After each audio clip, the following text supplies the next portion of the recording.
আমি বিএনপির উদারনৈতিক অদক্ষতার সমালোচনা আমি করি, আমি এটা করব।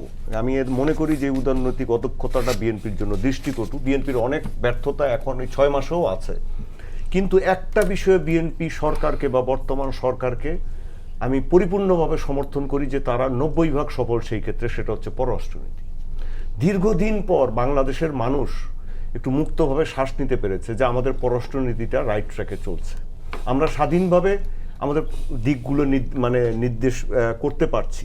আমরা আমাদের প্রধানমন্ত্রী কোথায় যাবেন, আমাদের পররাষ্ট্রমন্ত্রী কোথায় যাবেন, কোন দেশের সাথে আমি অস্ত্র আনবো, কোন দেশ থেকে আমি চাল আনবো, বা কোন দেশের চাল আমি খারাপ হলে ফেরত পাঠাবো, এই যে ডিসিশনগুলা, আপনার সামরিক যে জোট হবে, বা আমি কোন আমার স্বার্থের জন্য মধ্যপ্রাচ্যের কোন জায়গায় আমি কার সাথে কি সম্পর্ক রাখবো, এই বিষয়গুলো আমরা স্বাধীনভাবে নিতে পারছি।